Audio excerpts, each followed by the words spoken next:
So you already got to hear what a great speaker Dr. Goodnough is, and we wanted to tell you a little bit about him.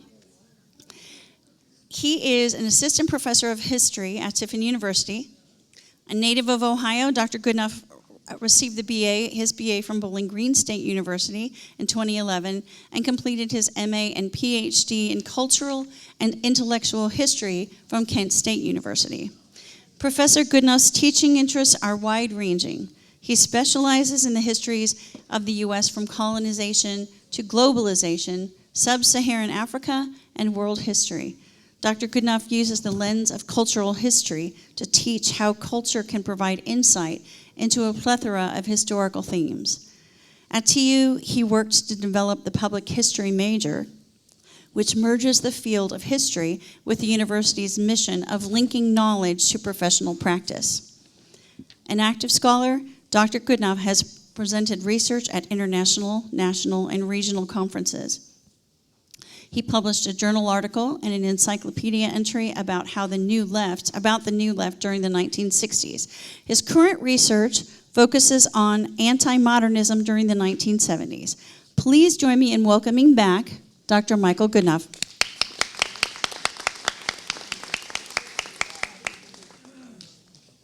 Thank you. I'm going to set my timer just to be mindful of everyone's time. So where we left off, we were talking about the growth of Tiffin Business University, and I mentioned how in the 20s there was a lot of growth with the university, but then of course, as we all know, at the end of the decade there will be that major economic meltdown. So after years of continual growth throughout the 1920s, the founders of Tiffin University, which is still a for-profit corporation at the time, wanted to recoup their investment. This is in the 1930s. And you'll remember that I mentioned Miller had initially invested $10,000 to start the university, and then there are other individuals who also own stock in Tiffin University, namely Reichard, Eugene Huth, etc.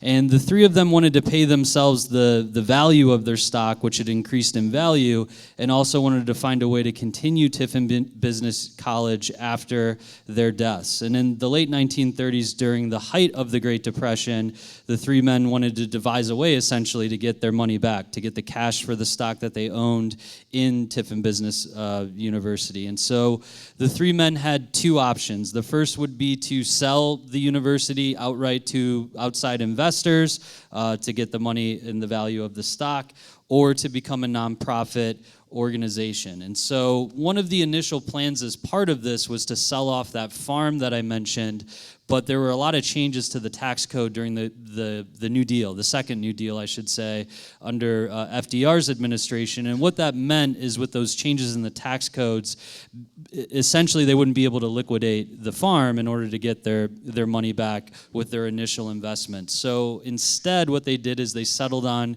going the nonprofit route so that they could get issued promissory notes, things related to the stock values that they held. So on November 10th, 1939, the Board of Trustees unanimously voted to reorganize as a nonprofit entity. And after creating the bylaws and all the required things you have to do to become a nonprofit university, they petitioned the state to be renamed a private university labeled Tiffin University, and that's the label that we still retain today. So Tiffin University, where we sit, currently remains a private nonprofit university, and back in the late 1930s, with the new name and institutional mission as a nonprofit university, enrollment starts to skyrocket, especially with the advent of World War II. And the reason that enrollment skyrocketed directly relates to a lot of the things that the founders had decided upon when they broke away from Heidelberg University. Because a lot of universities during the 1940s, during World War II, were facing enrollment declines. And that's a natural byproduct of young men joining the military or being drafted, etc. But the new nonprofit Tiffin University saw enrollments increase because of the curriculum that they had. So the War Department needed trained workers for the war effort. And in particular, the War Department needed typists, stenographers, and clerical workers. And the War Department then recognized that Tiffin University had a history in those fields and wanted to promote enrollment for individuals to be trained in those things to assist in the war effort.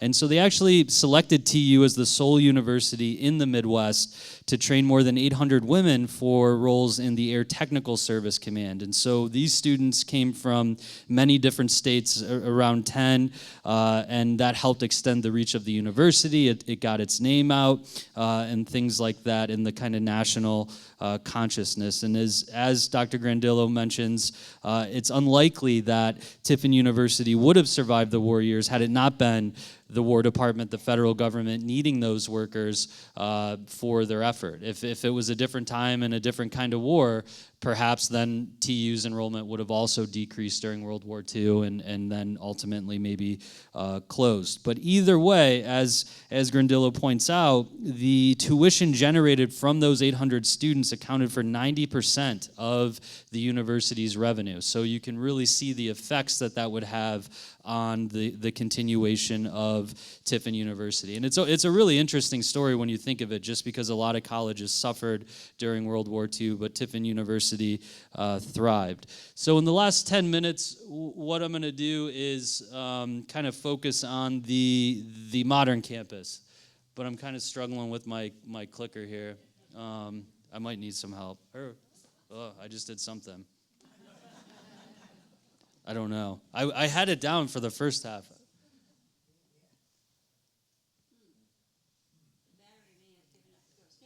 Perfect. Thank you.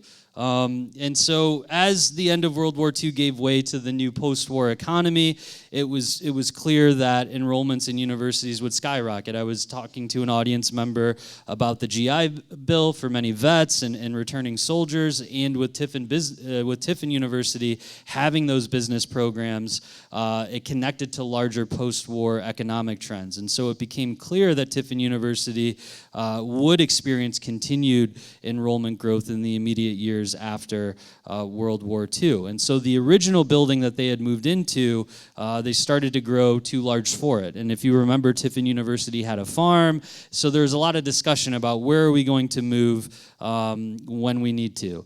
And so the birth of Tiffin University's current campus occurs in the 1950s when Miller announced that TBU and a board member named Richard Pfeiffer would select a new location for the university, and also Pfeiffer would become the next university's president. So early into the new president's administration, the mayor of Tiffin at the time, Robert Booth, informed Pfeiffer, who's the new president of Tiffin, that the city was actually going to be auctioning off the main classroom building, the Miami Street School, because there was this push during the 1950s to also modernize grade schools and things like that, where you see a lot of those schools still around today that were built during the early post-war era. And so they wanted that more modern style of elementary schools. And so while they're golfing, and this is covered in the book as well, with the mayor and the city's board president, Pfeiffer made an offer to purchase Miami Street School, and the bid was accepted. And so by the mid-1950s, students, faculty, and all the workers associated with Tiffin University moved into the Miami School building, which is today known as the main classroom building. And it just received a bunch of upgrades and modernization things with the windows, computer labs, and stuff like that. So with Tiffin University now owning its own building, a modern campus could start to grow around that. So if we think of universities as a footprint in a community, that's where the footprint of TU begins. And so throughout the 1950s and 1960s, the university starts to purchase a lot of the surrounding lots, houses in the old Little Italy, etc. And in 1968, TU starts to expand across the street by purchasing the Moultrie's grocery store, which would later become Sites Hall, which is on that would be the south side of campus, or I don't even know, the east side of campus, which houses the President Schumacher's office, Provost Holbrook's offices. The university's administration is currently housed there in Seitz Hall. And so another major expansion would occur with the first university constructed building, the Pfeiffer Library that we have today during the 1970s. But although TU underwent these major expansions during the 50s and 60s and even into the early 70s, it was clear that the programs being offered at the university would be unable to compete with this, what was called the growing community college movement during the time. And so TU had to recognize those changing trends in the kind of educational landscape and things like that. And so during the 1970s, it was actually a very difficult time for TU. It was operating at a deficit, and there were declining enrollments as students chose community colleges and things like that. So President Pfeiffer took on a proactive approach and actually starts to explore new academic programs at the university to attract more students, and especially veterans returning from the Vietnam War. And one such example, today we would call it criminal justice, but it wasn't a criminal justice program back then. It was more law enforcement geared programs and the like.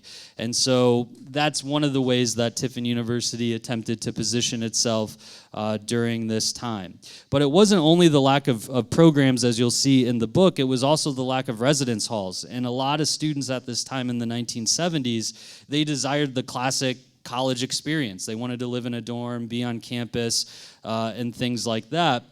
And so many of the students who were attending TU at the time were only evening students. And so to attract new students, the university needed to think about modernizing its campus now. And so that's where you would see conversations about expanding building programs and stuff like that. So to start to begin to close this out, we'll talk a little bit briefly for the next 5 minutes about the 1980s and 1990s, and then bring it up to the present. And so when President Pfeiffer retired in the early 1980s, Tiffin University, even with some of the conversations about repositioning itself, still struggled with enrollment and operating deficits. And so George Kidd Jr., who's a very pivotal member of Tiffin University's history when you think of it, he became president in April of 1981, and he was provided with two options when he took over the university. The first would be, we're operating at a deficit, enrollments are declining, we might have to close it down. Or the other option is perhaps we could explore merging with another university, perhaps as a way to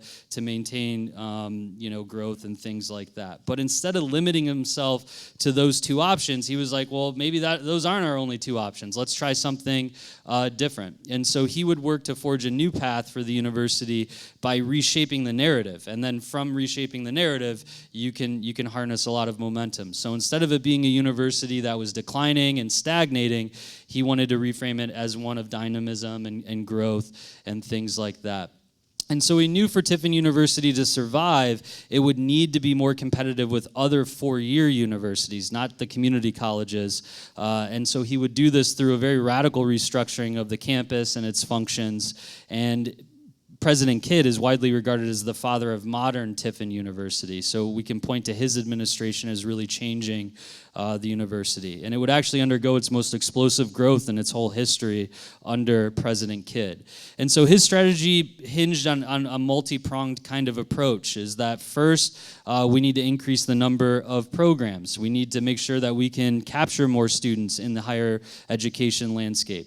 Second, we need to modernize our buildings. We need to build residence halls and have modern facilities and have a lively campus environment.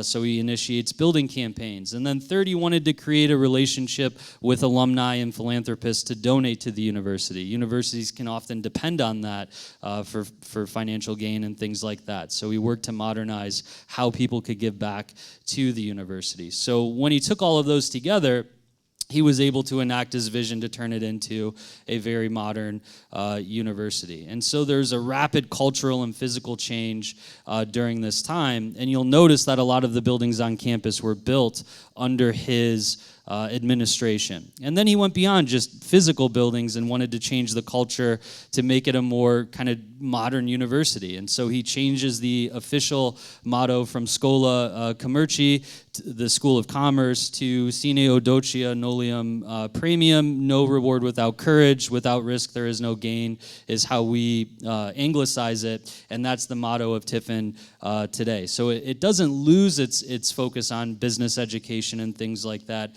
It's just that he broadened the net, if you will, in terms of what the university offered along those lines. And so in addition to redoing the model and the seal, Dean Brad Reese, who's the current dean of the School of Creative and Media Arts, along with Shane O'Donnell, they wrote the alma mater for the university and the university's first fight song. And so all of those things pointed to Tiffin University as becoming a modern university as we think of it. And so enrollment skyrockets from its height of 624 in 1976 to over 1,600 students by the early 2000s. And so after an intensive kind of transformation of Tiffin's campus, President Kidd announced his retirement in 2001 after being president for 21 years.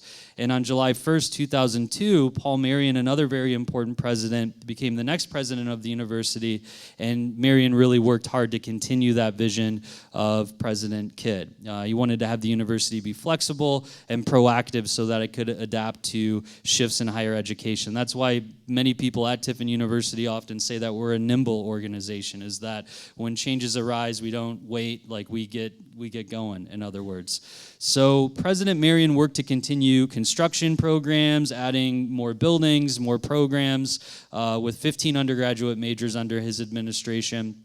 And that strategy worked very well, is that Tiffin University under his leadership became the fastest growing university in the state of Ohio, with an enrollment of nearly 5,000 students from all 50 states and 30 countries. So to close us out, we can see how even with some of the challenges, Tiffin University did reinvent itself in a lot of ways. So to close us out on the next slide, we'll think about visions towards the future. And in October of 2014, President Marion announced his retirement and that it would go into effect in the summer of 2015. And Curtis Charles became the 5th president of Tiffin University, and he served mainly as a transitional leader between President Marion and Tiffin University's current president, Dr. Lillian Schumacher. So Dr. Schumacher became TU's 6th president and first woman president in January of 2016. And President Schumacher had served as the dean of the School of Business prior to becoming president, and during her inauguration, past presidents came to the inauguration, and I have a quote where President Marion said, quote, "Many decisions were made during my 13 years as president of TU, and one of the best decisions was hiring Dr. Lillian Schumacher as dean of the School of Business." And so throughout President Schumacher's near decade-long tenure now, because it's already 2024, she's also positioned the university to be proactive and adaptive to those changes in higher education. And under her leadership, the university has continued its campus expansion. You've probably seen the construction projects around campus. She's built numerous new buildings, updated facilities, and then also worked to ensure that Tiffin University would become a diverse and inclusive campus. And under her leadership, she started the Celebrating Cultural Uniqueness campaign and created the Center for Intercultural Excellence. And so as she explained in April of 2022, quote, "More than anything else, I want women and all minorities to feel they can be their truest and most genuine selves," unquote. And through her initiative, she has helped thousands of students who traditionally don't come from families that have, first-generation students who don't have that history of people going to college, to feel that they also belong in this landscape. And so when you think of that, you can also see how Tiffin University is expanding. So finally, to close out, I'm paying attention to my timer, is Tiffin University has experienced many firsts under his leadership. So I don't want to end without first giving credit to those. So under Dr. Schumacher's leadership, Tiffin University created its first esports and women's wrestling programs, and also some of the first in the state of Ohio. There's the Center for Cyber Defense and Forensics forensics designation by the Department of Homeland Security and the National Security Agency, the Performing Arts Laboratory that we call the PAL, the State-of-the-Art Center for Science and Technology academic building that is completed now, and then of course we're in the process of constructing a new academic building that will be opening within a year probably. So in addition to all of those challenges, for me as a historian, I'm a history nerd, so I'm always thinking about like how will we look at things in the future. And so just last year we celebrated our 135th anniversary, and so when we get to our 235th anniversary in 100 years roughly, I think Dr. Schumacher will also be remembered for three other important things. The first is that as a faculty member, President Schumacher showed incredible leadership during COVID-19. Many schools closed down and they didn't open for a very long time. And so for Dr. Schumacher and Provost Holbrook, they worked hard to make sure students could return to campus in the fall of 2020 in a safe way. So I think that's something we'll look back on in 100 years as a positive. Second, Dr. Schumacher has positioned TU to be at the forefront of the AI revolution. That's really taking over the economy right now. And where a lot of universities are ambivalent at best about what to do with AI, Dr. Schumacher's like, no, we're going to lean into that. And so we've incorporated AI and programs related to that at TU. And then third, Dr. Schumacher created the first innovation summit that took place in November of last year, and that puts TU at the forefront of workforce development in the region. And that's another way that TU is adapting to changes and building new partnerships and things like that. And so as higher education deals with a lot of issues. It's not pretty in higher education, believe me. I'm positive that TU will be able to weather that storm and really embody that motto, without risk there is no gain, because TU is willing to take those risks and then it can reap the rewards of that, in other words. So thank you for your time, and I went over by 2 minutes, so my apologies, but thank you. Cool. Thank you. Thank you so much. And if you look at your session sheet for next semester, you'll actually get to hear from President Schumacher. She'll be presenting, so not only will you be able to hear about more of her accomplishments at TU, but the life she lived prior to coming to Tiffin University. So now I have the honor of introducing our final speaker this morning. Dr. Michael Grandillo has had a long and distinguished career making powerful progress in the development and success of both Heidelberg and Tiffin universities, working with Senator Sherrod Brown and serving on Tiffin City Council, among many other impressive achievements. We are very fortunate to have him with us this morning to share his perspective on these institutions. Dr. Grandillo is the former president of Ohio Dominican University, Madonna University, and Lakeland University.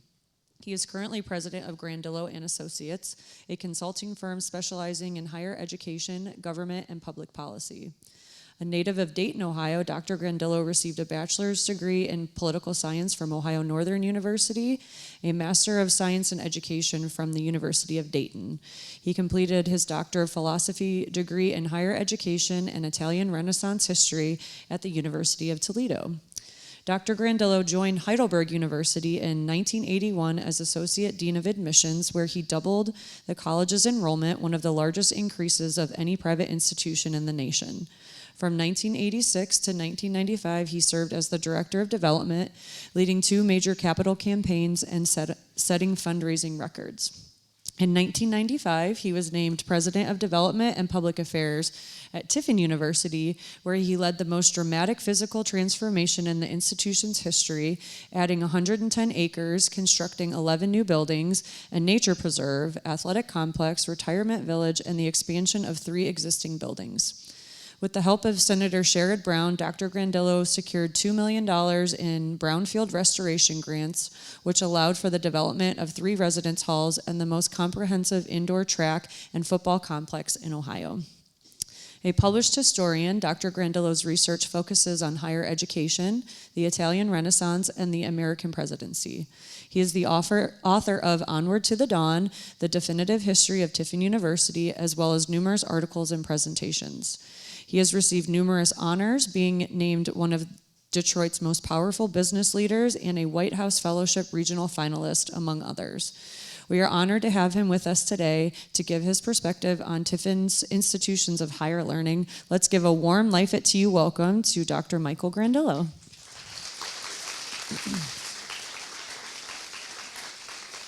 Is that Thank you, Vicki. I'm going to tell you my voice isn't as good as it used to be. I realized I lost my voice and I was speechless. Well, I do want to say, Michael, nobody read my book as well as you did. You have done a great job summing it up. And you got to the real issues in the book, and I appreciate that. It's good to be with my friend John Bing and my consultant friend. It's been a great ride being president of 3 universities and being 17 years at Tiffin University and 14 years at Heidelberg. In 2 years, my alma mater, Ohio Northern. Let me talk about the commercial college movement. In 1880, there was all the other colleges and universities had 51,000 people. And the commercial college movement had 27,000.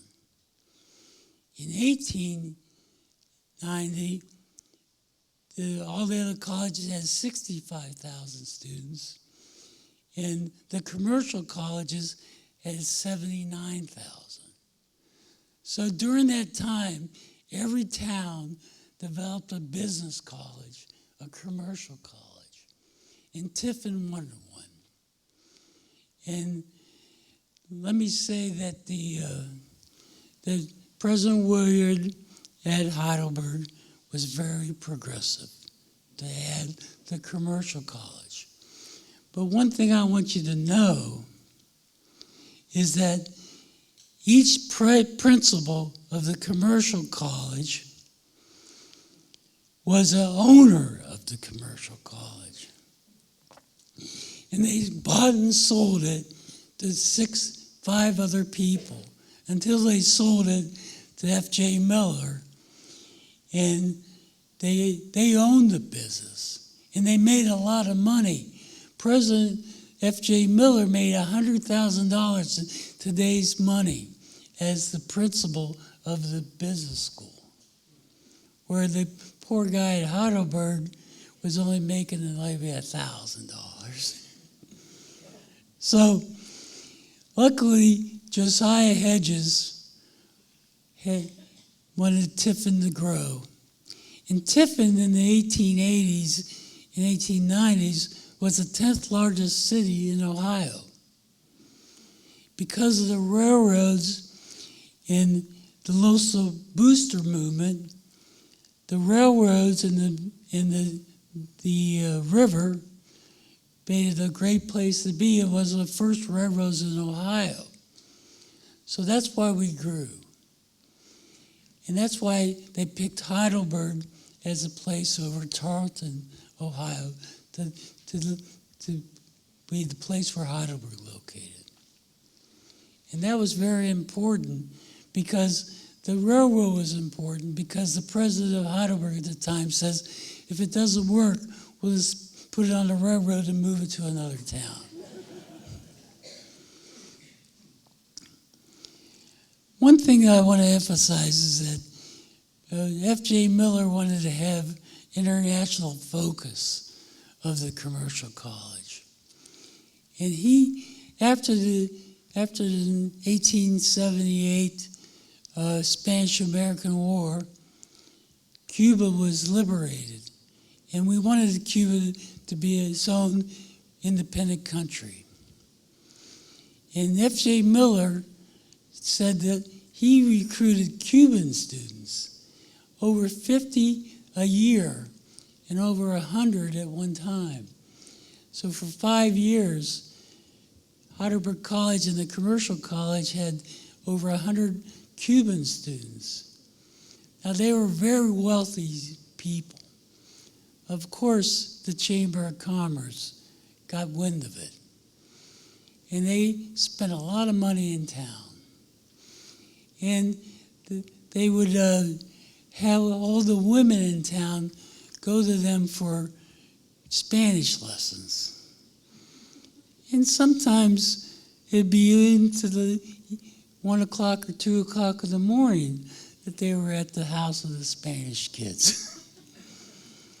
So the Chamber of Commerce got wind of this, and they celebrated each year for 5 years the anniversary of the Spanish-American War, and a big party down at the Sean Hotel. And all the Cuban students went, but they didn't really, they wanted to learn Spanish, and they're all males, and they kind of enjoyed themselves a little bit. So the Heidelberg people didn't like them very much. One, they were Catholic. Secondly, they were different. But the Chamber of Commerce at Tiffin loved them and really supported them. So that's one thing I want to emphasize. And the other thing was, Tiffin University in Heidelberg always had the liberal versus the practical view of higher education. But Chancellor Miller at Heidelberg was he was not fun to be around. F.J. Miller was charismatic, and he would go visit everybody and recruit them and go across the Ohio, and he was very popular with the students. And he had a basketball team, and he had all the amenities of a real college. But F.J. Miller, you hit it right. How can he sell that? He owned the business. It was worth $100,000. He wanted his money back, but he wanted the school to go on. So they owned this farm, and you mentioned the tax laws were so complicated. It takes 3 pages in the book to explain it all. But luckily, they were able to sell that farm and get their money and make it a nonprofit institution. But it struggled, from 1940 to 1980. And President Pfeiffer made one big decision with my good friend Robert Booth. He was the mayor of Tiffin, he was the postmaster, and he brought it out of the clouds. It was called the Campus in the Clouds, because they took a picture of it, the building, the Remley building, with clouds all around it, because they didn't know it was on a street corner. So he moved it to this location, which is very big. I want to say one good thing about I'm a political scientist. It was a tough election for some of us, but my good friend Sherrod Brown, I want to mention him. He received an honorary degree from Tiffin University. He gave the commencement address. I saw my mother around all the 11 buildings I built. And she said, "That's good, but there's a scrapyard on the edge of your property, and that's very unattractive." I drove by it every day, and I didn't think of it the way my mother did. And so President Kidd and Mary and I just said, we got to get rid of that place. And it's a story in itself. But people don't know that the 3 residence halls west of here in the indoor track and football facility was a scrapyard. And I owned it for a year. I ran a scrapyard. I got a PhD, So my son, after we figured out that we got to get rid of all this stuff on there, And so we took a magnet, but still there was stuff on the ground. My son made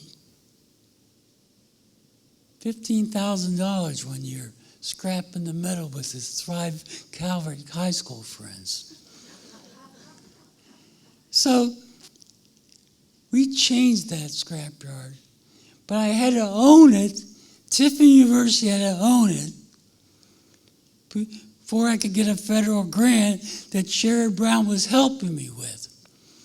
But I couldn't own it if I was to be liable for it and not get the grant.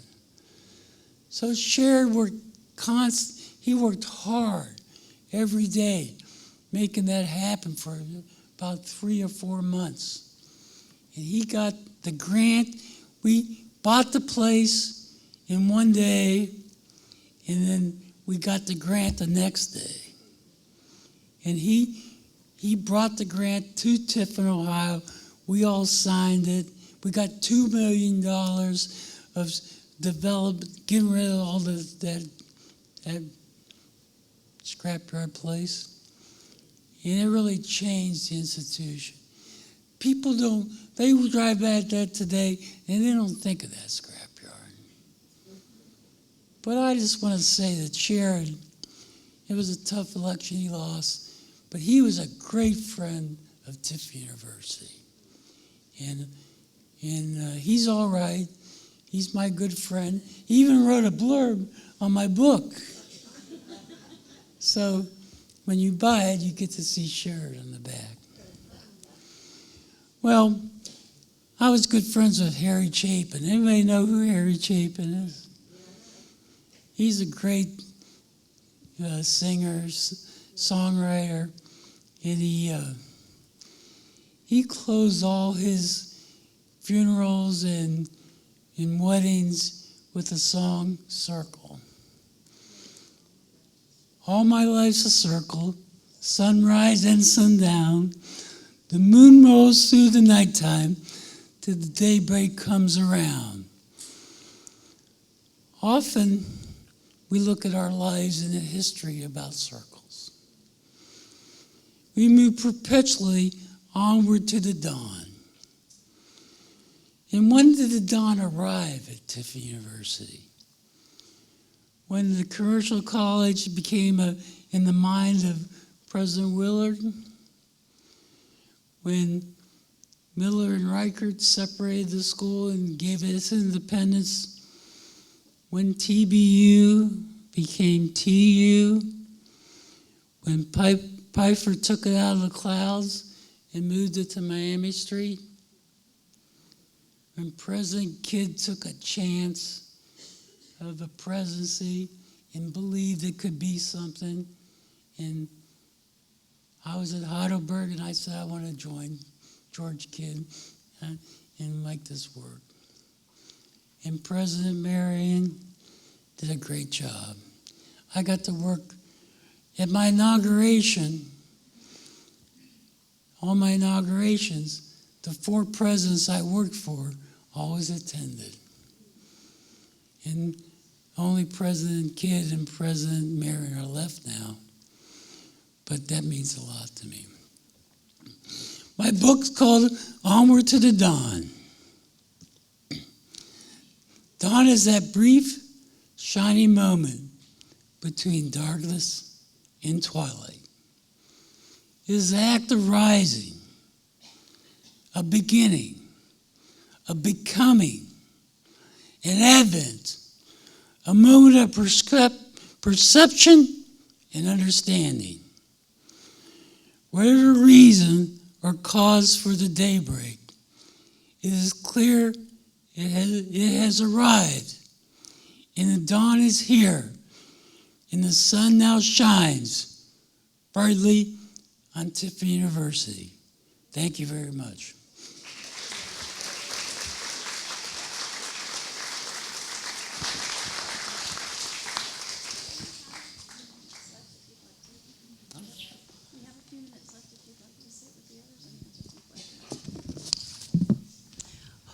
We have a few minutes left, and we've asked all of our speakers to join us up here and answer some questions.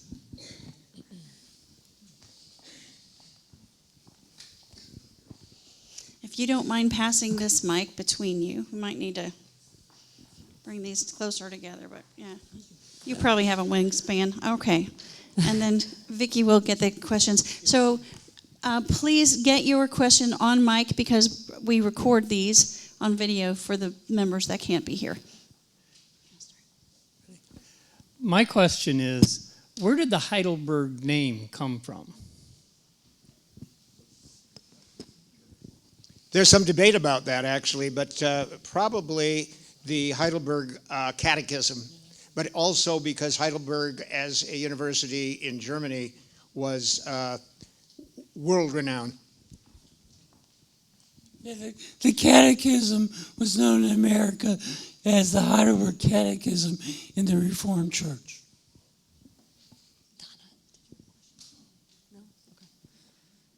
Anybody else? There's a question over here. I just have a quick, I guess, comment. My first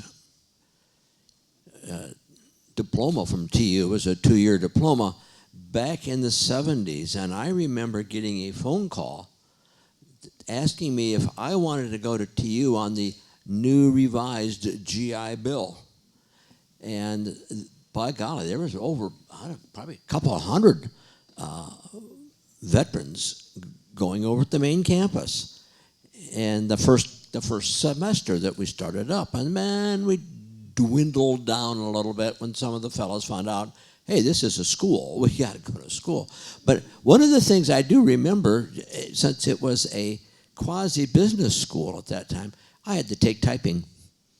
I didn't have to take shorthand, thank God, but I did have to take typing. I just, a little history there. A lot of night school. The GI Bill was one of the best programs, social programs in America. Oh, I just wanted to have all of you maybe comment on the difference between a college and a university and how that changed the names of these institutions over time. Well, originally a university was a group of colleges, a medical school, a business school, a liberal arts school. Over the years, everybody wants to be called a university, mainly because international students are attracted. They only want to go to a university, not a college. So it's got watered down over the years, but the original reason was the proper reason. One of the things I didn't say was that in the early days, the program, the courses, the name was really up to the college itself to determine. There was a lot of flexibility, a lot of freedom. There weren't accrediting agencies and the like, so that you could call yourself pretty much what you wanted to call yourself, and you could create courses that were, in your judgment, both reflecting what a college should be, the traditional view, and also what students clearly were wanting. So I think that Heidelberg changed back to a college in the middle of the 20th century, partly because Miller felt at that time that this was a true description of who Heidelberg was at that point. And it did reflect, in a way, the view of colleges and universities in the culture as a whole. Later, the shift back to a university was largely, I remember, when I was there, because we wanted to be attractive to international students. That was back in, when did we become a university? That was back in the 90s. It was under Cassell, and the view was that colleges viewed globally were secondary schools. And therefore, if we called ourselves a university, we would be able to attract more international students.